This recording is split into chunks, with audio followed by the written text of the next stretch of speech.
God makes clear from the beginning of His revelation that His purpose for creating the physical universe was to provide an environment in which His reproductive process could be achieved.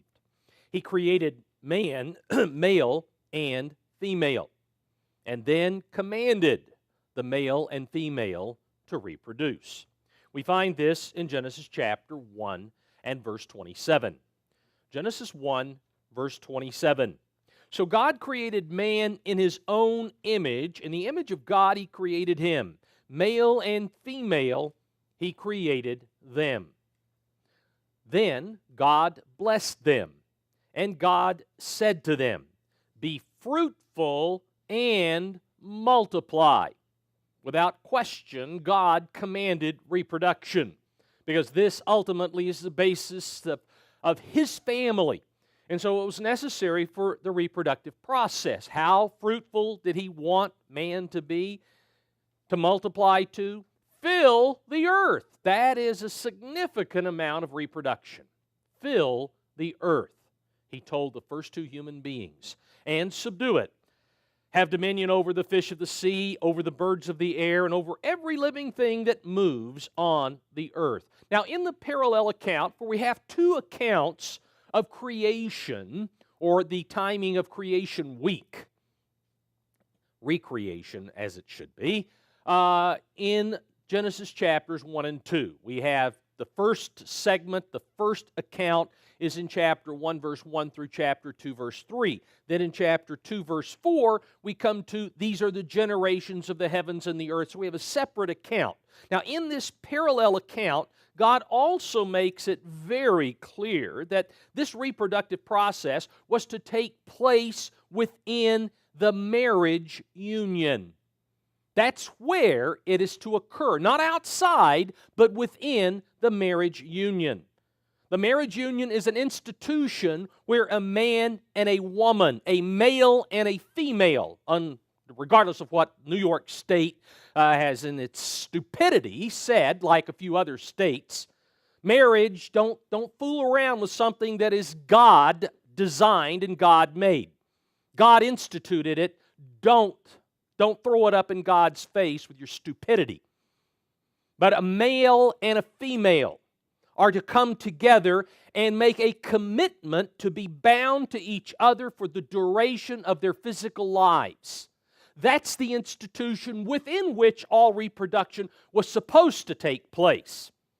We find here in chapter 2, verse 24, "Therefore a man shall leave his father and mother and be joined to his wife, and they shall become one flesh." So very clear, a commitment, a major commitment in which this reproductive process of God is to take place. Now, by virtue of giving both the man and the woman life, God was their father. A father is a progenitor, the one who imparts life. And that's what God is and was to Adam and Eve.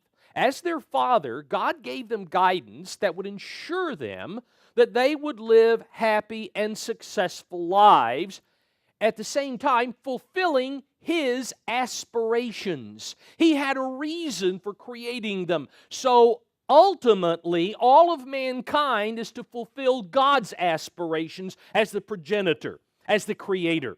And God then becomes father of all, and Malachi makes an inference to God being the father of all in his prophecies.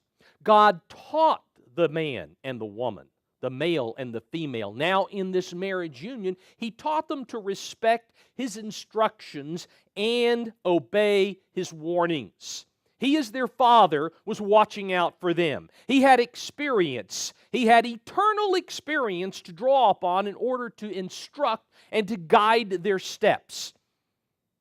We find here in verse 15 of chapter 2, "Then the Lord took the man and the woman," God took the man and put him in the Garden of Eden to keep it, to tend it and keep it. And the Lord God commanded the man, saying, "Of every tree of the garden you may freely eat, but of the tree of the knowledge of good and evil you shall not eat.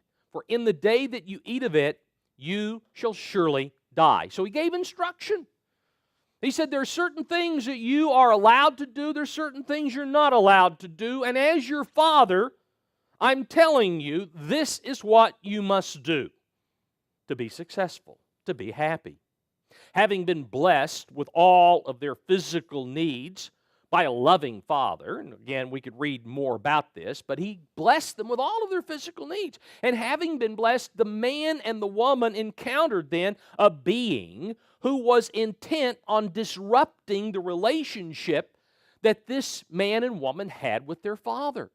His whole intention was to disrupt the relationship, to sever the father-child, if you will, the parent-child relationship.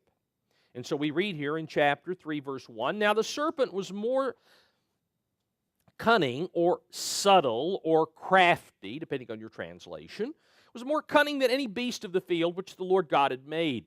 And he said to the woman, has God indeed said, you shall not eat of every tree of the garden?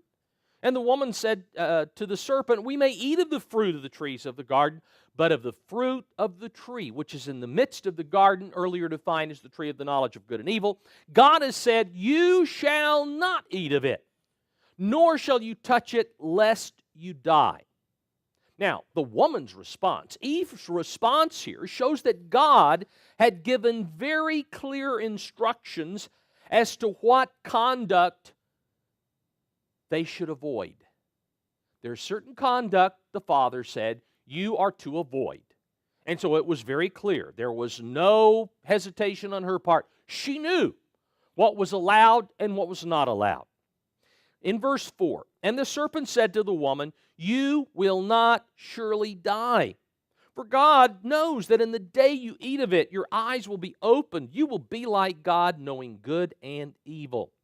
So now we find that Satan challenged the mother of all humanity to question the teaching of her father. And he did this by telling her that God, her father, was denying her what was rightfully hers because God was selfish. Well, your father doesn't have your best interest in mind.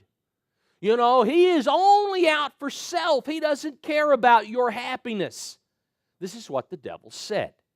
And so driving a wedge between the children and the father.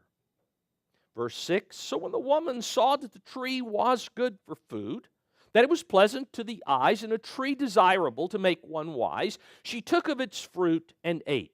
She also gave to her husband with her, and he ate. Both the man and the woman, we find at this juncture, disobeyed their father. In so doing, they exhibited a lack of respect. They dishonored the being who had given them life. This act of disobedience was a transgression of the Fifth Commandment. The defilement of this provision in God's law established the course of the present evil world. The fact that the penalty of eternal death came on humanity at the time of this disobedience reveals that the Ten Commandments, which define sin, had already been instituted and bound by God to govern all interactions experienced by every member of humanity. The day after man was created, God rested and made holy time on the seventh day. That completed all 10 commandments, or what was necessary, the prerequisites for 10 commandments, by creating the Sabbath day, because it was made for man. Man came first, then the Sabbath was made, and it was made for man. Jesus later revealed that the interactions governed by the 10 commandments can be separated into two distinct categories. In Matthew chapter 22, let's note, Matthew 22 and verse 36. Here we have one of the Pharisees came to him. He was supposed to be an expert in the law, an expert in the Torah. And he addresses Jesus and says, Teacher, which is the great commandment in the law? Which is the great? Jesus said to him, You shall love the Lord your God with all your heart, with all your soul and with all your mind. This is the first and great commandment. And the second is like it. You shall love your neighbor as yourself. Jesus divided the Ten Commandments into two distinct categories. The first category, composed of the first four commandments, is designated as the first and great commandment. And it reveals how men are required, or at least supposed to, love God. They're supposed to love God by implementing these first four. The second category that Jesus talks about here, the second is like it, is composed of the last six commandments. It is specified as the second and similar to the first in respect to exhibiting the selfless concern of godly love, of agape love. In this case, however, the selfless concern is that demonstrated toward humanity. Just as in the great commandment, the first and great, that agape is directed toward God. But in the second, like it, this agape love, this godly love, is to be shown to all other members of humanity. Now, the first commandment in each category of the first four and the last six, the first commandment in each category is pivotal in properly obeying the rest of the commandments in their respective categories. In order to properly observe commandment number 2, prohibiting idolatry, commandment number 3, not taking God's name in vain, and commandment number 4, keeping the Sabbath holy due to God's presence on that day. God does not, do a special presence on day 1, 2, 3, 4, 5, or 6. It's on day 7 that God has placed His presence in a special way. Okay? So in order to keep those three, the second, third, and fourth commandments, the first commandment, you shall have no other gods before me, must be explicitly obeyed. Because if God is not, first, if God is not, again, no other gods before Him, then there is no way that we're going to properly keep the second with idolatry, not keep it, the number 3, number 4. It just isn't going to happen. So number 1 is pivotal in order to keep those next 3.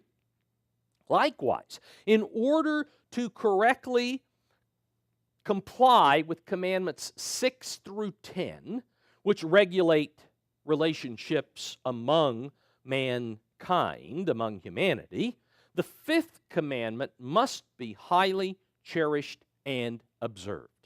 If it isn't, then those last 5 commandments, number 6 through 10, are not going to be properly kept. Notice in Exodus chapter 20, verse 12, exactly what God says regarding commandment number 5. Exodus 20 and verse 12. Honor your father and your mother, that your days may be long upon the land which the Lord your God is giving you. To honor means to show special recognition to, respect for, or esteem toward another. That's what honor is. Showing honor is attributing value or high regard to another person. That's honor. The term your father and your mother primarily refers to biological parents. That's the primary and the way this commandment was initially established, for the biological parents. However, the designations of father and mother can include others who provide for and assist in the development of an individual.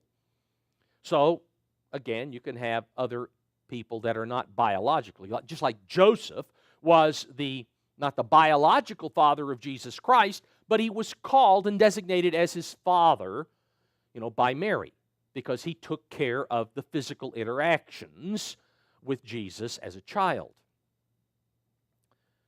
Now, even though the Fifth Commandment's original intent was based on biological parents, those directly responsible for a child's physical conception and birth.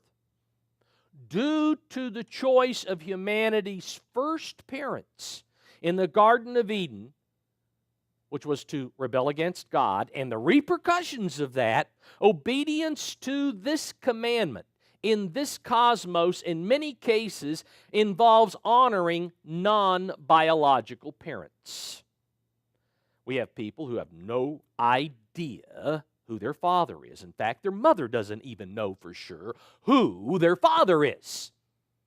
So how does the child, if his mother doesn't even know the father is, know who the father is? You know, how does he show honor to someone he's never seen? Okay, so again, because of the decision of the first couple in the Garden of Eden, there are other ways than the initial intent that this commandment is to be kept. Now, throughout His Word, God makes very clear the seriousness of the Fifth Commandment. He shows that its fulfillment is on the same par as keeping the Sabbath. Notice in Leviticus chapter 19. Leviticus chapter 19 and verse 2. Here, God told Moses to say this, "Speak to all the congregation of the children of Israel, and say to them, You shall be holy, for I, the Lord your God, am holy." That's what you as a people are to be, is to be holy. You're to be set apart. You're to be special. You're to be holy. You're to be connected with me, God says. Every one of you shall revere his mother and his father. Now, revere is to take honor a step even a little further. Very high regard. You are to revere his mother and his father. Now, here he mentions commandment number 5, followed by commandment number 4, and keep my Sabbaths, which may be because the Sabbath was made for man. And so here we have, because we have to have the first 4 commandments as they are, because they all are the first and great commandment. Now we move down and we see here that the Sabbath, which was made for man, is mentioned after revering father and mother. I am the Lord your God. The transgression of the 5th commandment, just as the 4th commandment, the transgression is death. Remember when God instituted or showed Israel when the Sabbath fell, back in the book of Exodus chapter 16, when he showed them when it fell, and he went out and collected, God told them, okay, it's going to be death from here on out. People who are found working on the Sabbath will be put to death. The death penalty came, and the same with the 5th commandment. Let's notice this. Exodus chapter 21. Exodus 21, verse 15. And he who strikes his father or his mother shall surely be put to death. He that strikes his father or mother will be put to death. Notice verse 17. And he who curses his father or his mother shall surely be put to death. Now, this is serious. This is serious stuff. The 5th commandment is a very serious commandment, just as they all are. In Proverbs chapter 20, let's note this. There are a number of proverbs. We'll look at a couple of them here. But in Proverbs 20, verse 20, whoever curses his father or his mother, his lamp. Now, here the proverb goes a little bit further than just death. I mean, we think of physical death, but it doesn't mean eternal death. Here with Israel, there's going to be a physical death that is administered very shortly after this commandment is broken. But now we come to Proverbs 20:20, whoever curses his father or his mother, his lamp, that means his consciousness, his life itself, will be put out in deep darkness. Now we're talking of eternal death. Deep darkness is eternal death. So there's an eternal death penalty on those who disobey the 5th commandment. Serious very serious. Proverbs 30, verse 17. Proverbs 30, verse 17. It says, the eye that mocks his father and scorns obedience to his mother, the ravens of the valley will pick it out, that is, pick the eye out, and the young eagles, or vultures, other translations have, will eat it. Now, this proverb is dealing with an attitude of disrespect. The eye that mocks his father, that is, one who knowingly, one who knowingly is doing this, mocks his father, or scorns obedience to his mother. It says the ravens will pick that eye out. Well, that is, the consciousness will be destroyed. Death will ensue. So this proverb deals with an attitude of disrespect toward parents and is directly related to the curse pronounced back in Deuteronomy chapter 27. Deuteronomy 27, we read a curse on those who transgress the fifth commandment. Deuteronomy 21 and verse 18. Deuteronomy 21, verse 18. If a man has a stubborn and rebellious son who will not obey the voice of his father or the voice of his mother, and who, when they have chastened him, will not heed them, then his father and his mother shall take hold of him and bring him out to the elders of his city, to the gate of his city, and they shall say to the elders of his city, this son of ours is stubborn and rebellious. He will not obey our voice. He is a glutton and a drunkard. Now, both of those. A glutton is one who is perpetually, constantly overdoing.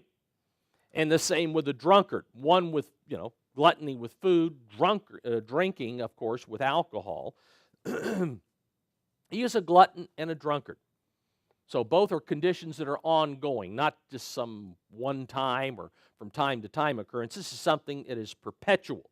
Then all the men of his city shall stone him to death with stones. So you shall put away the evil person from among you, and all Israel shall hear and fear. Notice. There were few delinquent children in ancient Israel because they were put to death. That's how serious God expected this commandment to be kept. Now, the New Testament also emphasizes the importance of the fifth commandment. We won't just stop at the Old Testament. Let's go back to Matthew chapter 15, because we find back here that Jesus chastised the religious leaders of the Jews because they were misleading the people of their day by downplaying the importance of the fifth commandment. And Jesus brings this out very emphatically. Matthew chapter 15, verse 1. Then the scribes and Pharisees who were from Jerusalem came to Jesus saying, why do your disciples transgress the tradition of the elders? Okay, the tradition of the elders were certain statutes and laws that were implemented by various rabbis at certain times in the history of the Jews. For they do not wash, your disciples do not wash their hands when they eat bread. But he, Jesus, answered and said to them, why do you also transgress the commandment of God because of your tradition? So here you have instituted, or your elders, rabbis in the past have come up and concocted these various ideas that would benefit them personally and impose those on the people, and by imposing that on the people, one of God's commandments, one of the 10 commandments is being transgressed. For God commanded, saying, honor your father and your mother, referring back to Exodus chapter 20 or Deuteronomy 5. And he who curses his father or mother, let him be put to death. We've already covered that. So Jesus refers to two statements. One, you have to honor, and the second one, if you don't honor, it's going to be death. But you say, you leaders of the Jews, religious leaders of the Jews, but you say, whoever says to his father or mother, well, whatever profit you might have received from me, has been dedicated to the temple. You know, I've already made a decision. I'm going to dedicate this amount of my, what is mine to the temple, because they're going to put my name in a plaque outside. Okay, brass plate. No, that's kind of what happens in this day and time. People want their names to live on because they know eventually they're going to die. But for whatever reason, whatever profits you might receive has been dedicated to the temple. You say whoever says this is released from honoring his father or mother. In other words, the temple, giving to the temple, giving charitable donations to the temple is more important than honoring your father and mother when they're in need, taking care of their needs. Thus, you have made the commandment of God of no effect by your tradition. Now, they had not done away with the fifth commandment, because you can't do away with a commandment instituted by God, but they were giving the people the impression that you don't have to be serious with the fifth commandment. Jesus says you certainly do, because the law says, let him who curses his father or mother be put to death. So it's a very serious thing, and what those religious leaders were doing by their traditions was a slap in the face to the fifth commandment. Now that we've been reminded of the importance God places and attaches to the need to keep the fifth commandment, we should examine the role God expects mothers and fathers to perform in helping their children to avoid transgressing this commandment. Because there is parental responsibility in order for this commandment to be kept, in order for it to be observed. Every human, every living person enters the physical environment of this world without knowledge, without character, and without sin. We come as blank slates, empty tapes, just ready to start being a sponge and taking in everything around us. That's the way we enter this world. The change in the status of each of these conditions of knowledge, character, and sin depends on the environment experienced during early development. That early development sets the course, if you will. The greatest environmental influence on a child is its parents. That's the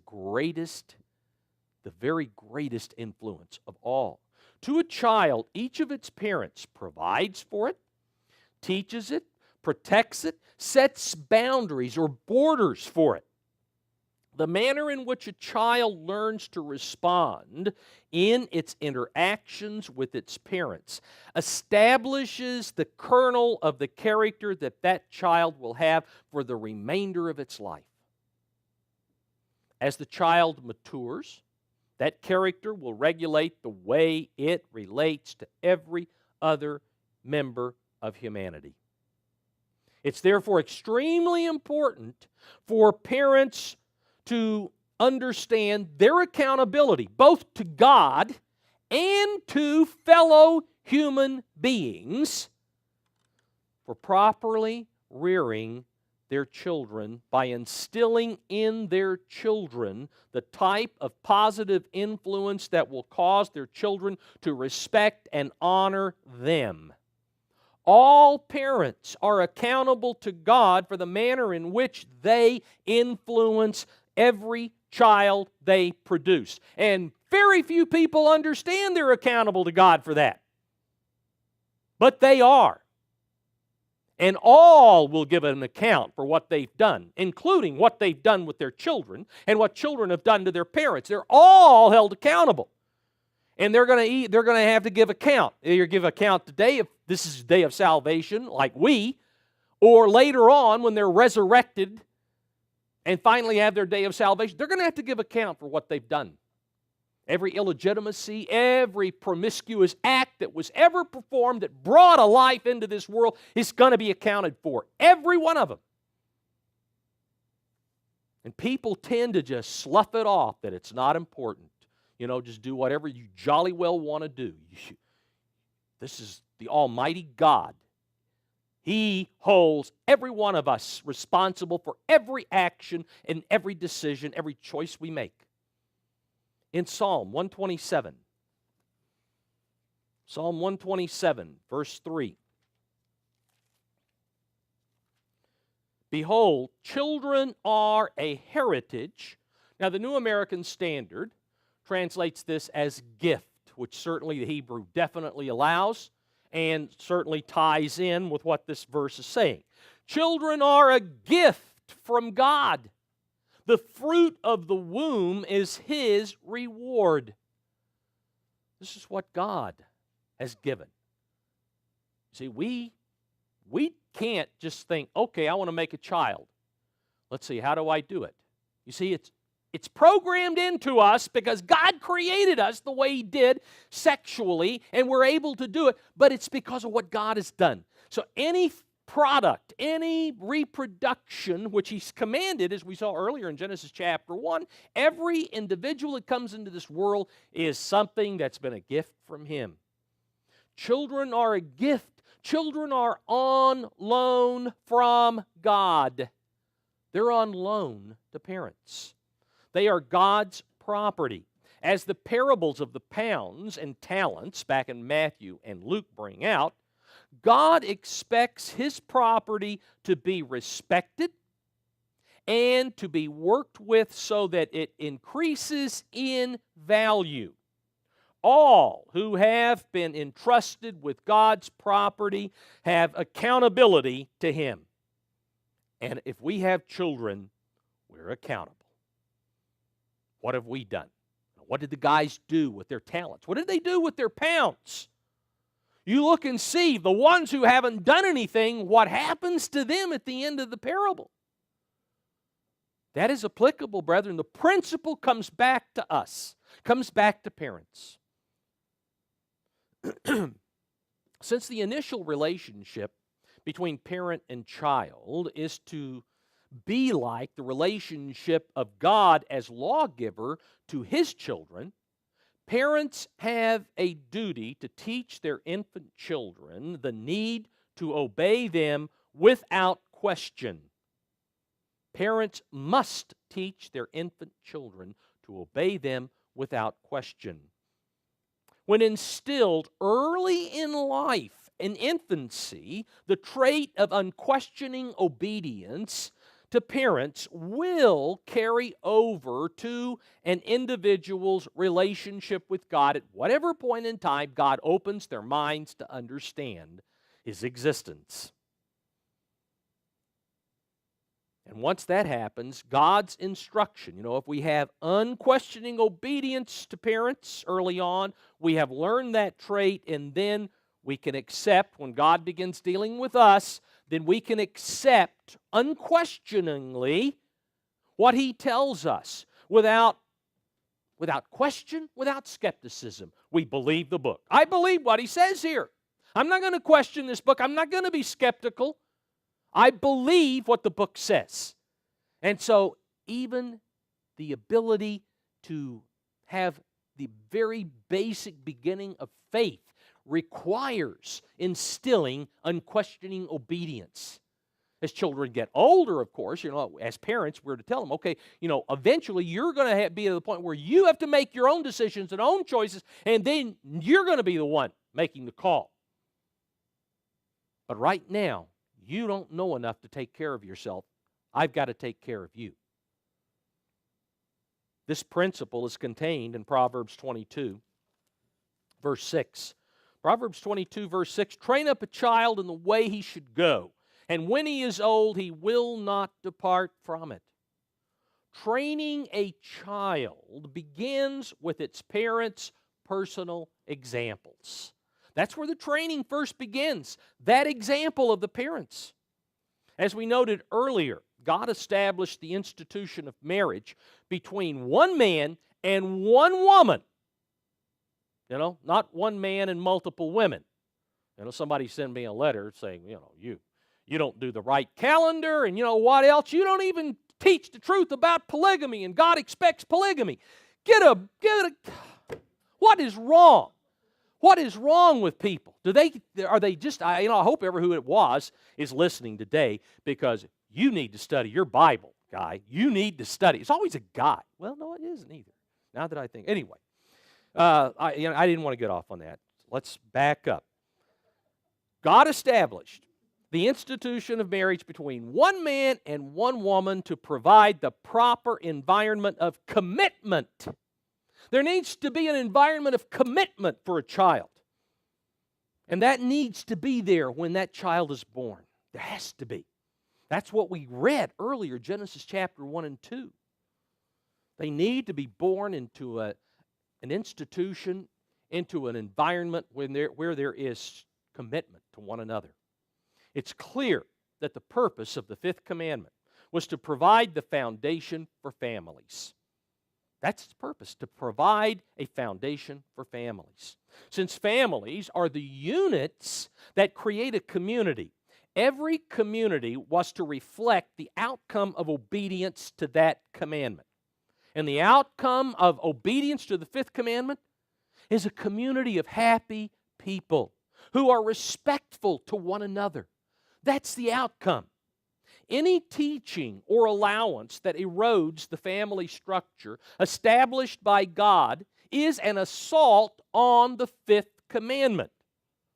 In preparing Israel to be the role model for all other nations of the earth, especially regarding the family of God and the family structure, God emphasized, back in Deuteronomy chapter 6, God emphasized the importance of parents teaching their children by word and example. Note here, Deuteronomy 6, verse 1. Now this is the commandment, and these are the statutes and judgments which the Lord your God has commanded to teach you, that you may observe them in the land which you are crossing over to possess, that you may fear the Lord your God to keep all His statutes and all His commandments, which I command you and your son and your sons and your grandson all the days of your life, and that your days may be prolonged. Now, remember, Moses gave the information in Deuteronomy to Israel all on the same day. This was his farewell address, reminding them of all they had gone through. And after, of course, he finishes, he goes up to Mount Nebo and dies. He doesn't enter the promised land. Joshua takes over. But so he's going through and he's telling them all of this. And so he's saying, all right, this is what. Remember, don't forget. Then verse 3, therefore, hear, O Israel, and be careful to observe it, that it may be well with you, and that you may multiply greatly as the Lord God of your fathers has promised you, a land flowing with milk and honey. You're to go into that land and multiply and increase. Hear, O Israel, the Lord our God, the Lord is one. You shall love the Lord your God with all your heart, with all your soul, with all your might. And these words which I command you today shall be in your heart. Okay, this is to be in your mind. This needs to be with you at all times. It's not something that's surface, it's something that's within. It's been internalized. And you need to internalize this, Israel was told. If you're going to be the people I want you to be the model people, you've got to internalize this. You shall teach them diligently to your children. Please note, you shall teach these things God's way diligently to your children. There's a major parental responsibility here. You shall talk of them when you sit in your house, when you walk by the way, that is when you're at home, when you're out.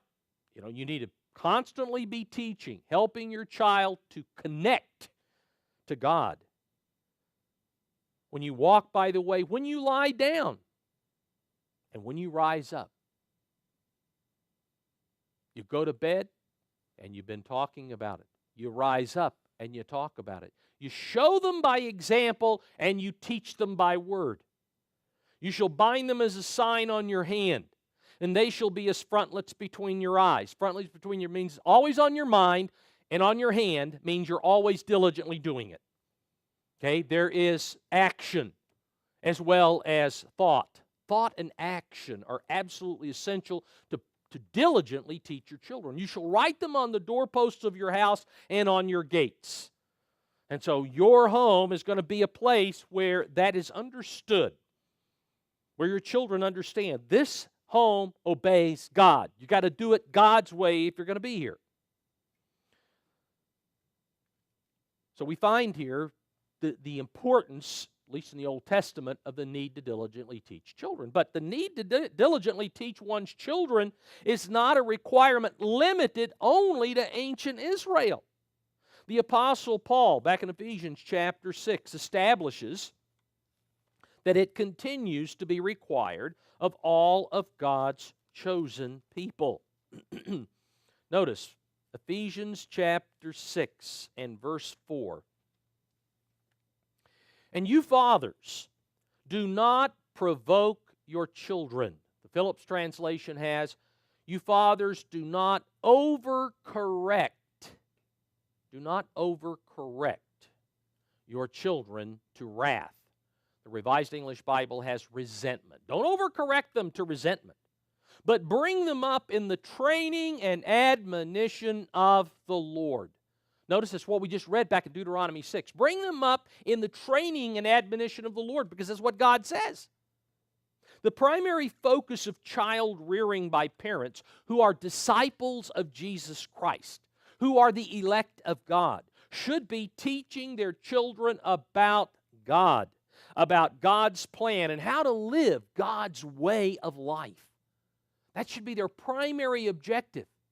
Not saying, okay, let's compromise with the world, try to get by and do as little as possible to call attention to yourself. God cautions parents in this passage not to overstep the authority He has designated to them as parents in caring for the children that ultimately belong to God. There again, they're on loan from God. They're not ours forever. Eventually, He takes them back and He renames them because our name isn't sufficient. The name we give them is not sufficient. God has a special name for everyone. And so He's going to give that name because He is ultimately the Father. Now, parents must be consistently firm in their expectation of obedience and use of correction. But they are never to be cruel or overbearing, because resentment will be the outcome, as Paul brings out here in verse 4. And resentment prevents the building of respect, which is critical to obeying the Fifth Commandment. If children grow up resenting an overbearing parent or overbearing parents, it makes it hard for them to develop honor or respect for anyone else. Now, God, again, through another letter, back over in 1 Thessalonians, another letter of the Apostle Paul, God gives guidance here to parents in how to properly use the authority that they have been delegated in caring for their children. Here in 1 Thessalonians 2 and verse 10. 1 Thessalonians 2:10, you are witnesses, and God also, Paul writing here to those of Thessalonica, how devoutly and justly and blamelessly we behaved ourselves among you who believe.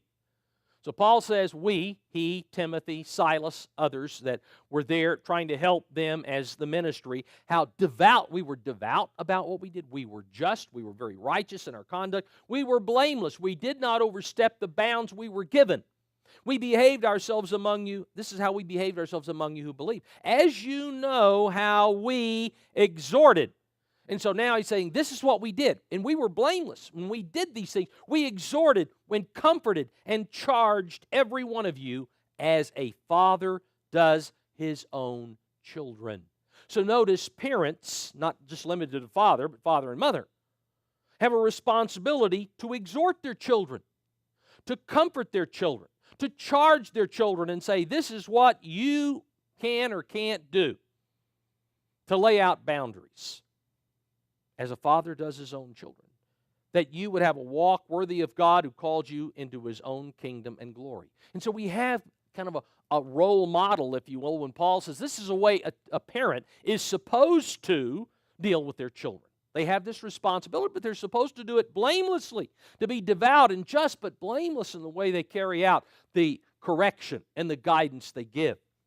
When the procedure of diligently teaching God's way to our children is followed, they will recognize the selfless concern of their parents, and they will respond by giving their parents the honor specified by the Fifth Commandment. It needs to be followed, and that will be the outcome. It is by honoring parents that a child learns the need to have respect and esteem for others. When respect for others is fully impressed early in one's life, the fulfillment of commandments 6 through 10 is much easier to accomplish. If you already have been trained to have esteem and respect for others, then it's a lot easier to keep commandments 6 through 10. Because the commission of murder, the commission of adultery, the commission of stealing, lying, and coveting against someone who is personally respected are incongruous actions. You know, how can you murder? How can you downgrade and denigrate an individual if indeed you truly do have respect for and honor that individual? It's only those you don't honor, you don't respect. You only care about yourself. Okay? There all of a sudden, it's all about self, then you don't care about murder and saying derogatory things and slandering individuals. But if you esteem them, you're not going to do that. Likewise with adultery. Likewise with stealing. You're not going to take something that belongs to someone. If you truly esteem them, you have honor and respect for them, you're not going to do it. You're not going to covet what they have. And so it's a very critical thing to learn this respect, to have it impressed on young minds. The Fifth Commandment is unique in that it is the only one of the 10 that contains a promised blessing. That your days may be long upon the land which the Lord your God is giving you. That's the last part of Exodus 20, verse 12. Honor your father and your mother. But then that your days may be long. Now, this blessing that we read of, which is contingent, again, upon bestowing honor to our parents, can be understood in two ways. The first way involves the physical tribes of Israel at the time that instruction was given. As given to ancient Israel, the descendants of Jacob, the tribes of Israel, would retain possession of the land because all families would be God-centered and morally healthy if they kept the Fifth Commandment. Obviously, they didn't, because they didn't hold on to the land. They were extricated from the land. They were removed from the land. But God said, you do this, you honor your father. If everybody does this, there's going to be respect for one another. You're going to stay morally healthy. You're not going to go off in these tangents and do things you shouldn't do. But they didn't do that, and then we see the result. Now, the second way this blessing is to be understood involved instruction recorded by the Apostle Paul back here in Ephesians chapter 6 again. This time we'll go back to verse 1. We were at verse 4 earlier. Ephesians 6, verse 1. Children, obey your parents. Children, obey your parents. As covered earlier, infants and young children are to be taught to obey their parents' instructions without question. There needs to be unquestioning obedience to the parents. Physical and emotional survival depends on obeying the instructions and warnings of mature adults who have already gained wisdom through the teaching of their parents as well as their own personal experience.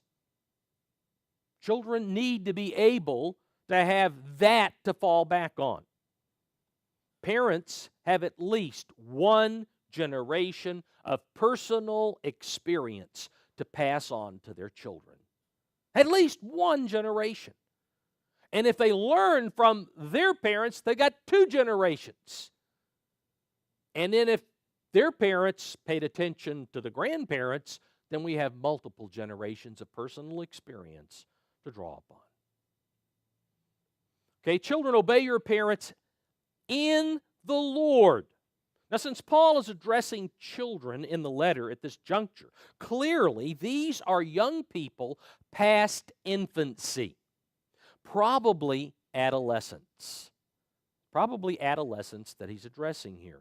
For older youth, obedience must be predicated on instruction from converted parents. When he says here, obey them in the Lord. So you must obey if they are in the Lord.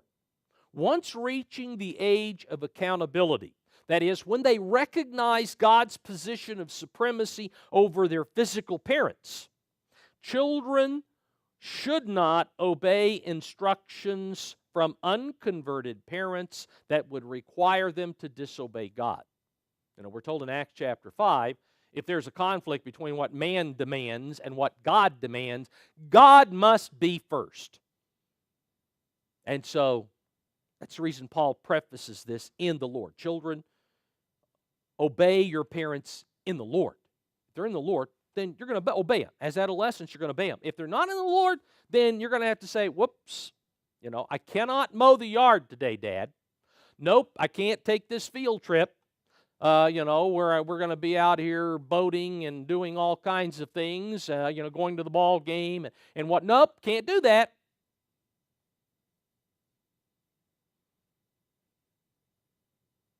For this is right. That word right means just or righteous. For this is right, or this is righteousness. Obedience to parents is classified as righteous conduct. The connection is made in the next verse to the Fifth Commandment as we go on to verse 2.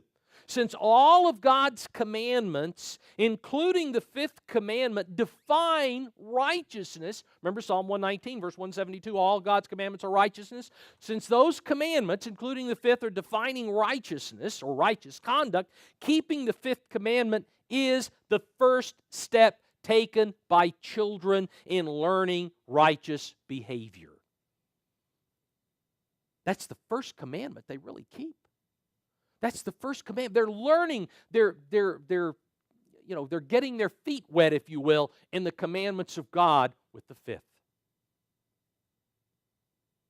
Verse 2, honor your father and mother, which is the first commandment with promise that it may be well with you and you may live long on the earth. Now it's not just living long on the land of Israel. Now it's living long on the earth. Okay, so Paul's taken it in the New Testament and expanded it to the Gentiles as well as to the descendants of Israel. Paul indicates here that children who honor parents are promised the blessings of personal well-being and long life. Those are blessings that will come from obedience to the Fifth Commandment. By implementing the guidance and wisdom imparted by those who know them best, which are their parents, children can avoid conduct and choices that could possibly result in an unsatisfying vocation, could result in a bad marriage, could result in untimely death.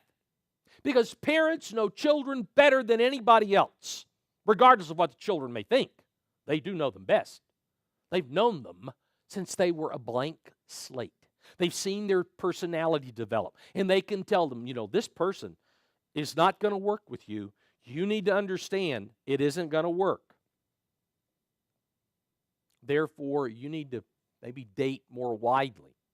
Or, your aptitude isn't one that you're going to be happy in this job. You should look at this direction to go. And then, of course, there's certain people that you need to avoid because you fool around with those people, you could find yourself dead early on. Now that we've reviewed the background material concerning the fifth commandment, let's now examine a few ways in how this commandment is to be applied. Clearly, honoring parents involves respecting them for the teaching and the training that they have imparted to us. That's certainly one of them. Just respect them for what they have given in that way. Numerous proverbs. Let's go back to Proverbs, book of Proverbs, chapter 1. Numerous proverbs contain cautions to listen to and heed the advice of parents. Here in Proverbs 1, verse 8, My son, hear the instruction of your father, and do not forsake the law of your mother. In other words, you need to pay close attention to what your parents are telling you and teaching you and showing you as they are trying to guide you to become an adult. In Proverbs 4, Proverbs chapter 4 and verse 1. Hear, my children, the instruction of a father, and give attention to know understanding. For I give you good doctrine or good teaching. Do not forsake my law. When I was my father's son, tender, and the only one in the sight of my mother, he also taught me and said to me, Let your heart retain my words, keep my commands, and live. So here's a father talking to a son, saying, This is what my father, your grandfather, told me, and I'm passing this on to you. Get wisdom. Get wisdom. Get wisdom. Doesn't say, try to be the best athlete possible. It says, get wisdom. This is number one. Get understanding. Because these are the things critical for life. Everything else is passing fad. Do not forget nor turn away from the words of my mouth. Do not forsake her, and she will preserve you. That is understanding. Don't forsake understanding. She will preserve you.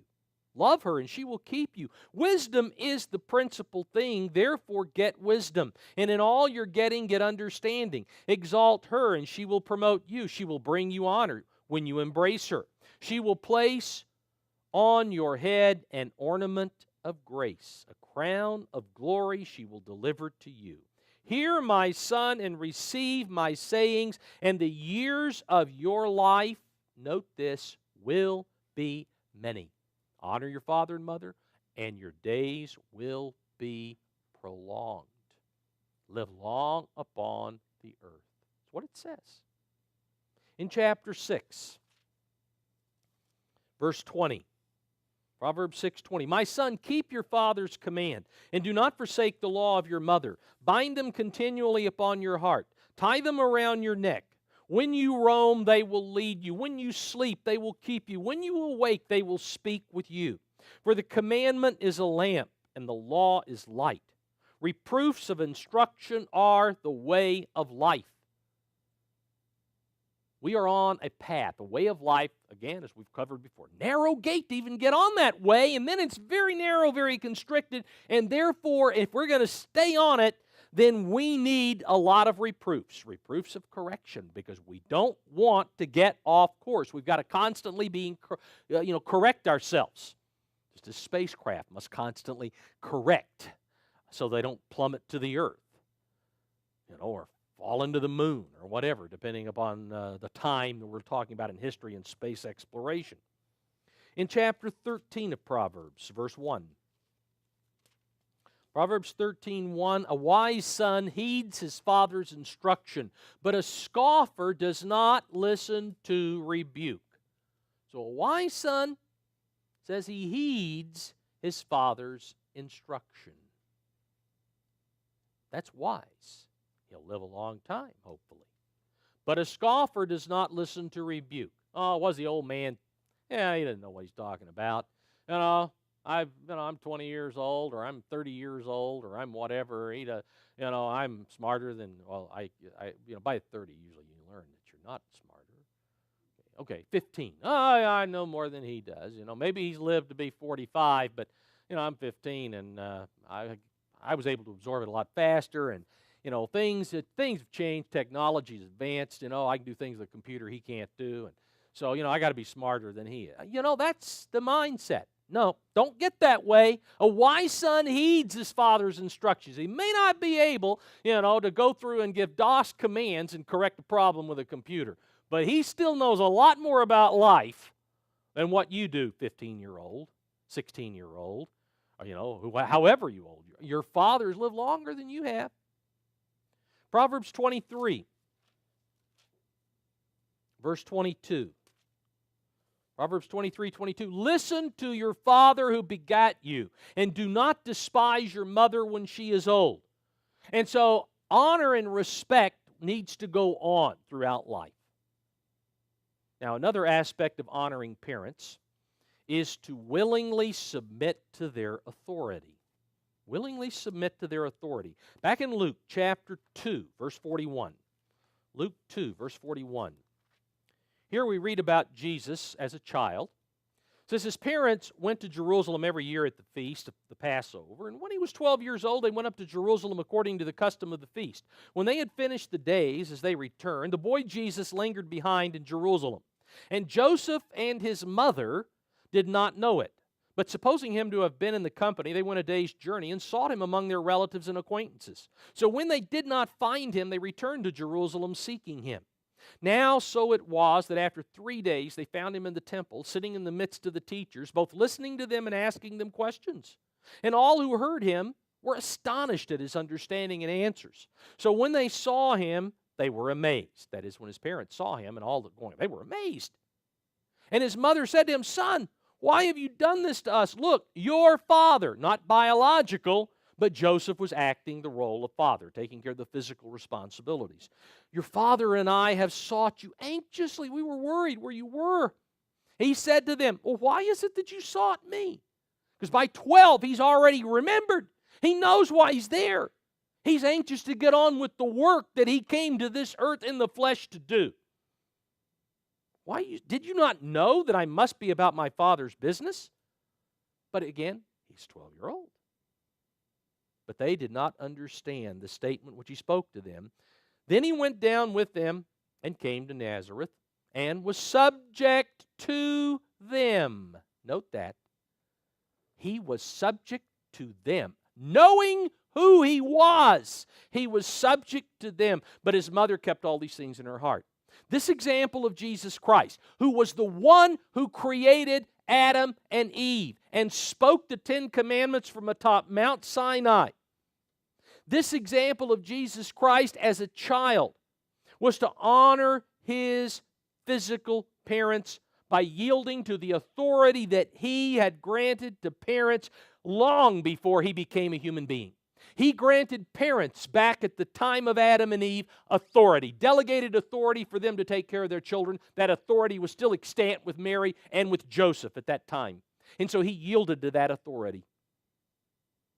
Being the one, knowing, remembering what happened at Sinai, remembering the Garden of Eden and when he created man, male and female.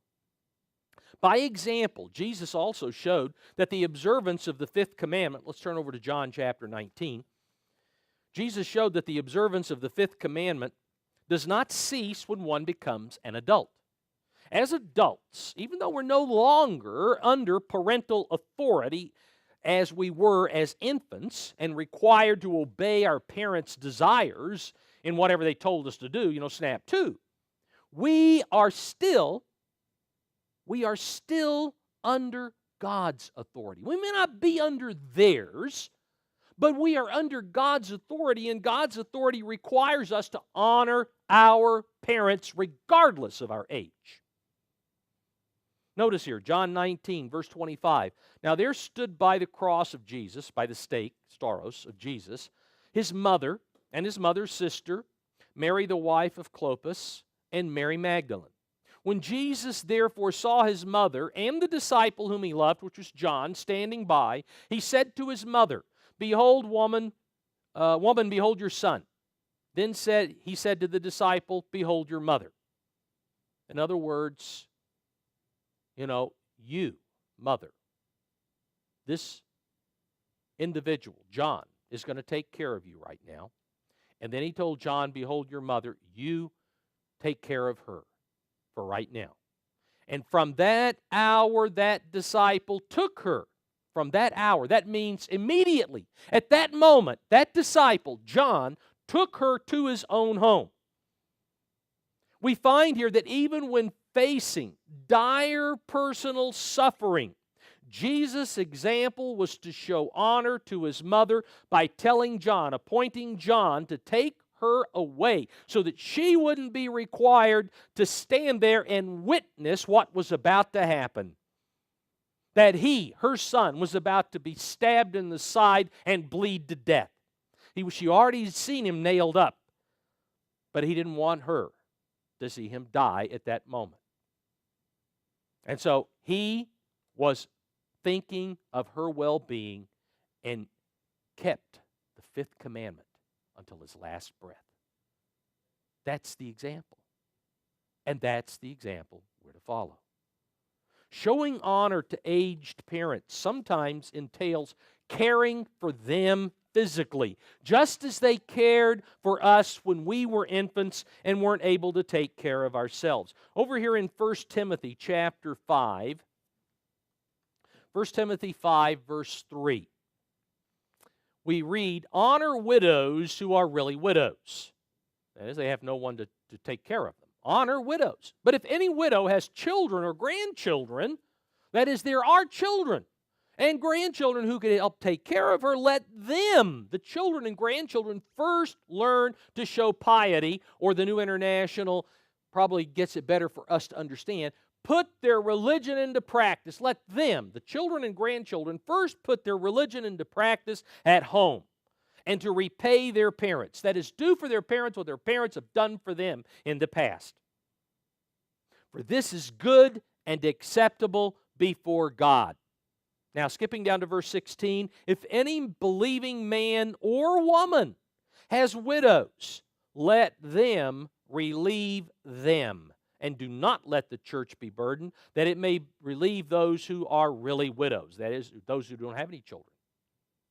And so we find here an obligation on aged children, that is, older children, to take care of their aged parents. Most of the examples of how to keep the fifth commandment that we have reviewed have involved what are considered traditional families, okay? We're looking at this sort of a traditional family. Now, today, in this day and time, the traditional family is no longer in existence today. You know, it's the minority. A small minority almost, because now there are more people who shack up in illegitimate situations with one another and produce illegitimate children as offspring than people who enter into a committed relationship in a marriage. Okay? It's different than it was 30 years ago. Today, we don't really have, traditional families, very much in a minority. But we're looking at things kind of in a traditional, because I come from back there. I'm from back there when there were traditional families. I'm back there to where there was one person on a whole block of the street where we lived.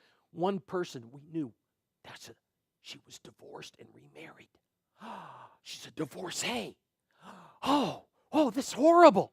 This is one person on the street. Today, you're lucky if not 90% of the houses have that kind of a situation. All right, so we're in a totally different world than where I came from.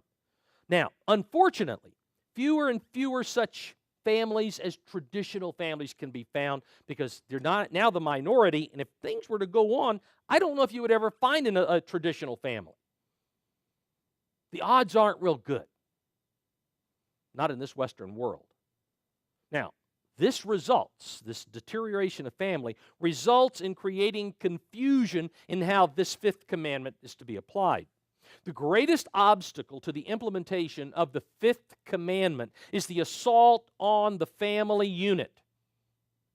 Understanding the importance of the fifth commandment in preparing children to love God and love man, the devil has attacked the family to the degree that vast multitudes of individuals have never been in a proper environment to learn how to honor their parents. That's the world we live in. A lot of people don't have a clue. How do you honor parents? Circumstances, including everything from illegitimacies to divorce, generate a negative impact on the minds of children and affect their ability to show honor and respect to parents. In many cases, there's only one parent, because, this girl just thought, I'm just going to be like everybody else, and, who cares if I get pregnant or not? Then she gets pregnant, and, she sleeps around. And, of course, there are always the guys who are absolute whoremongers that are running around. I mean, that's the world we live in. It's a despicable situation. So, this society deserves what the day of the Lord is bringing. It deserves it. What can I say? But all of these things, you got one parent, and in some cases no parent at all, because that mother is a drug addict. She's a drug addict, and her child or her children have become wards of the state. In other cases, parents are present, but they are so self-centered, covetous, abusive, without natural affection, and so on. We could go back to 2 Timothy chapter 3 and read all of these horrible things, how it would be at the end time. But that's the way there are parents that are, we got to get out here and get this and get that and get the other thing. We've got to take in all that we can and run the who cares for how much money we borrow. Who cares what the situation is going to be? We got to get ours, and so they don't have time for their children. In those kind of situations, children are made to feel that they are unwanted. They're just in the way. They're accidents.